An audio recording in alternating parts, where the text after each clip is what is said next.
they started out as a very promising day. I was in Mustry Golf Club. There were two friends of mine, and we played 18 holes, and we had a meal, and I was driving, and on our way back, going through Blarney, I said to one of my colleagues, I don't think I've control of this car. So I stopped the car, and very hard to park in Blarney, where it's so narrow. And I got out the car, and I had to grip onto the side of it to try and get around to the passenger seat. And my friend Barry Conley, he started taking over from there, and it was after 6 o'clock, so he rang South Dock. He rang South Dock anyway, and he got a bit uptight because they wanted to know what I had for my breakfast, so I was going to have my dinner. Nothing related to my medical condition. So he got a bit hit up anyway. He just turned off the phone, and he said, we'll drive to Fermoy. And then drove to Fermoy. And I can remember this all right, you know, a bit vaguely. And I went to my doctor at the time, and he saw me. He was going out that night, and I was sitting in the car, and he came out, and my hand was up like this. He said, I think you've touch of a stroke, and better go into COH. So backtracked and down to Cork, and on the way back, going through Watergrass Hill, I can remember, I could lift my hand the same as normal, even though it had been, you know, affected before that. And I said, what then? We'll turn back. But anyway, we proceeded into Cork. And when I got into COH, anyway, two guys had to get my wheelchair because I wasn't able to walk, and were brought into A&E. And that was the problem. We were left there, and in the meantime, the two guys were trying to give them details. And as the time went on, I got a bit worse. And I had contacted my wife Kay and my eldest daughter Jane, and they came up from Fermoy. And I say a good 3/4 of an hour or an hour there in A&E. Yes, yeah. So there was a delay factor. Then the Barry Conley, my friend, he was kicking up a racket. This man needs to get attention and all that. And there was a door closed, and there was no handle on it, so I had to bang on the door to try and get attention. Eventually I was brought into a cubicle, and I don't remember too much after that. Sure. I was even asking my daughter yesterday, what did she remember of my condition at that stage, and they said they left about 1 o'clock, and at some stage later on they took me down to have some x-rays. That I don't really remember really. Sure, yeah. And then I went back to the cubicle and I slept. And next morning then they got me a bed. So that's where the start was. Sure. And about the following day, I think, Dr. O'Connor, who was my geriatrician, at that stage I didn't know what a geriatrician was for. Sure. But I was told I was over 65, and I was in that category. And he came in to me and he said, now, Pat, we've medically stabilised you. And the truest words he ever said then, he said, it's up to yourself and the physio. And at that stage now, like my leg was totally stiff, couldn't move it. My left hand was the same, and a bit of an impediment to my speech. Sure, yeah. But I couldn't move in the bed, I couldn't turn. And it was like my stick here, that was just one solid piece. Sure. And I wasn't able to move, they were to move me in the bed. Can I ask about how did you feel it? Can you remember how you felt?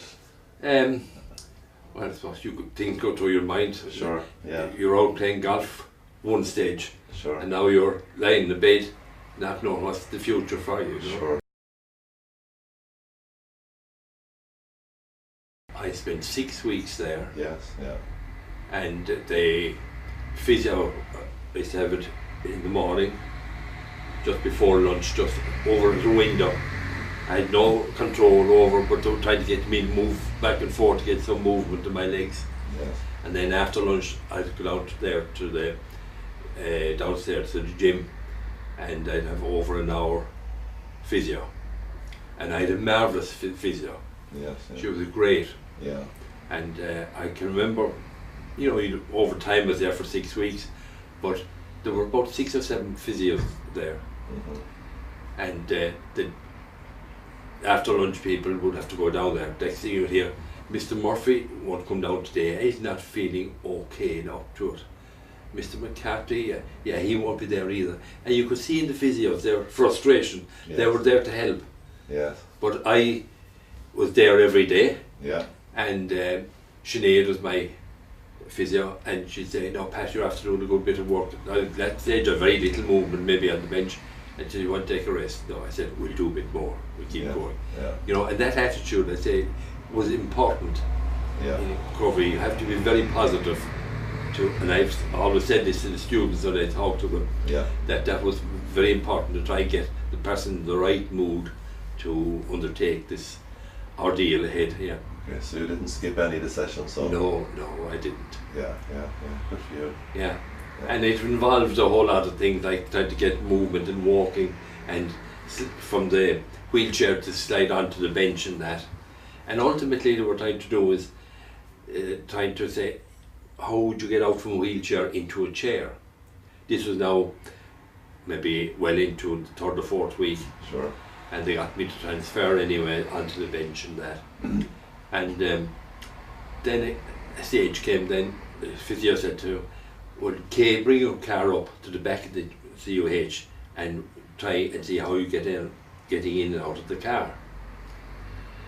So she brought me out the wheelchair, and with her help with that and direction, I got into the car.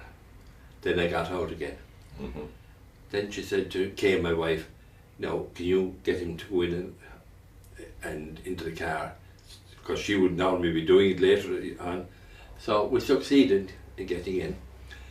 And when I got in the car, I said to Sinead, "Now," I said, "goodbye, we're going out for a drive." Went off out by the, what you call it, the city hall. Was this your idea or Sinead's? It was mine. Your idea, yeah. But I got the shock of my life. Mm-hmm. Kay was driving the car. I had no idea where traffic was, where it was going, no perception about distance. I was horrified. Yes. I was shaking at it from it. Yeah. It was unreal, you know, to be out in the first time out in this after 3 or 4 weeks, and then meet this traffic. I thought we were in the bumpers, you know, Sure. People were going to bang into us. Another weekend, it was a long weekend, and they said, "Would you go home, stay at home for the bank holiday?" I said, "I will." And of course that started a whole lot of more queries, how I was managing the house, the facilities in the house, how to get in and out of steps, and all the difficulties that would face me when I would be eventually, you know, released from hospital. Sure. So at that stage then they had one occupational nurses, but therein lies the problem. They talked to me and they gave me very good ideas of what I needed in the hospital. I remember bringing me down to one session there, and they want to know about measuring your bed, the height of it, how you could, you know, they were all small things but very important in their own right. Yeah. But they had, the problem about the occupational therapist, I was outside the 20-mile limit of their range. I had to get somebody else from Mallow, you know, instead of having linked in with the Finbars for a couple of weeks, I had to get somebody else from Mallow to inspect the house, what would need to be done.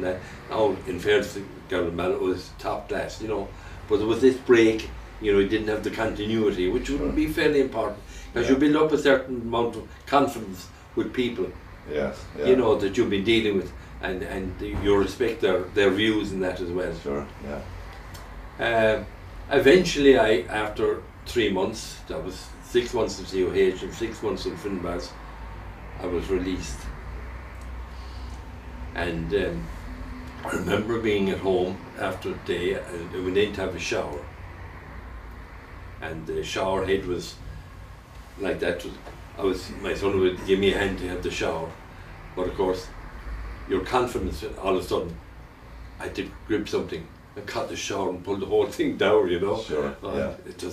So we then got on to a crowd in Cork. They came and they modified the shower for us with the usual support and grips and that. And it was the best thing that was done. Yes. We had an inside shower and a shower off the off the kitchen, and they did that as well.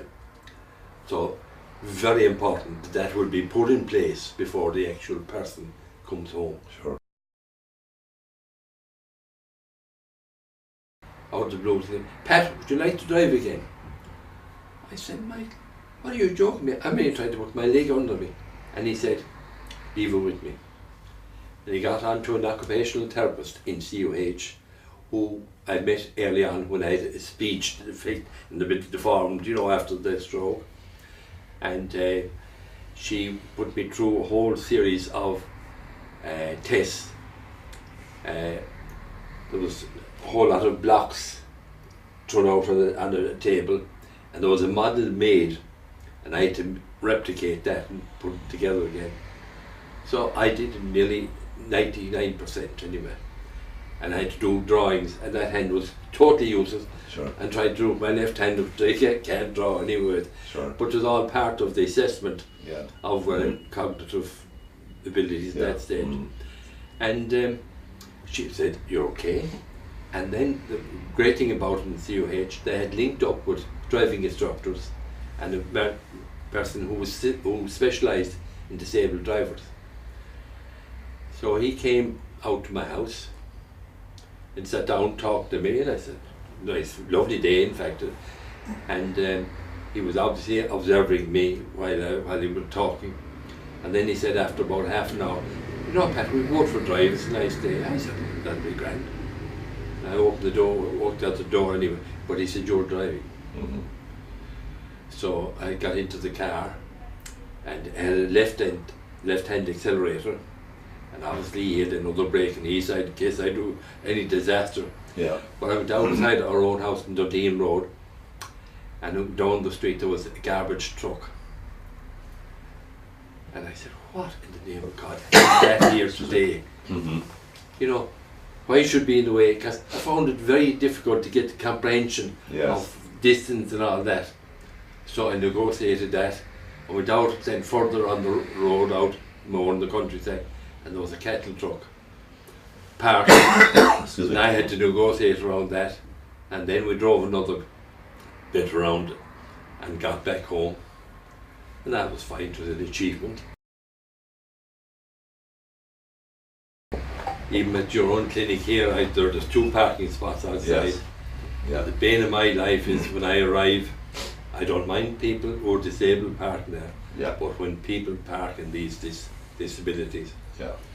And I said even to the parking guy in the town, do you ever check out those? And there is an €80 fine, and that should be enforced.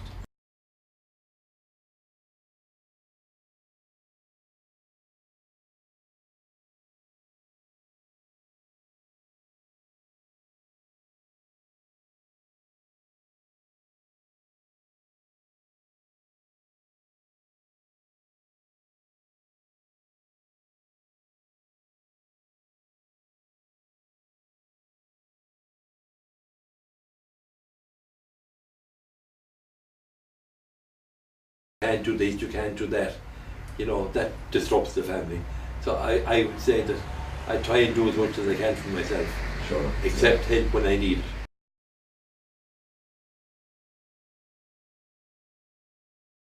Dr. O'Connor was the first person I met.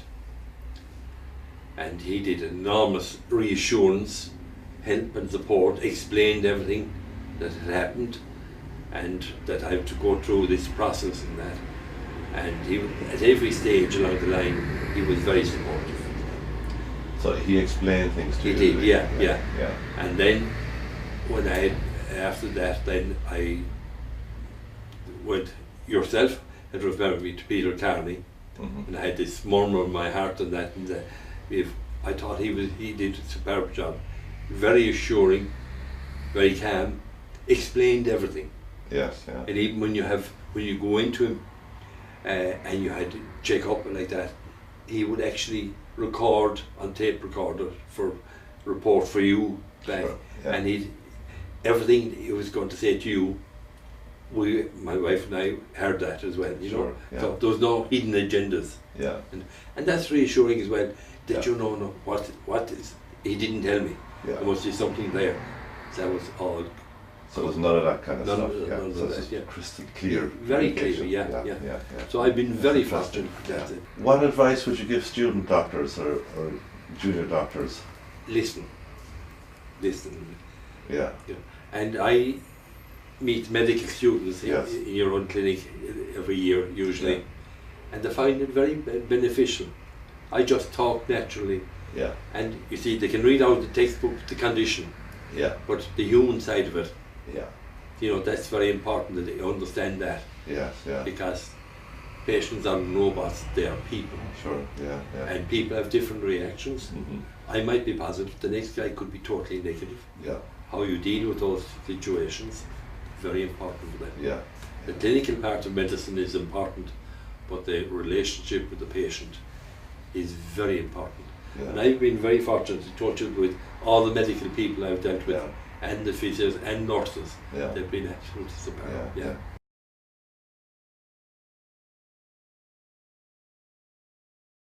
I think I've been extremely lucky Yeah. at all stages. There's nothing hidden away. Sure. You're told exactly what what's the present diagnosis, Sure. what's the head, and what you have to do, and all that. Yeah. I found that they've been very good, Yeah. yeah. Okay. Great. And it's very important Yeah. from the patient's point of view that this is out in the open, and you can benefit by that, and you build up a lot of confidence in Sure. the doctors as well, Yeah, at yeah. all stages Yeah. that I've gone through. Yeah. Great.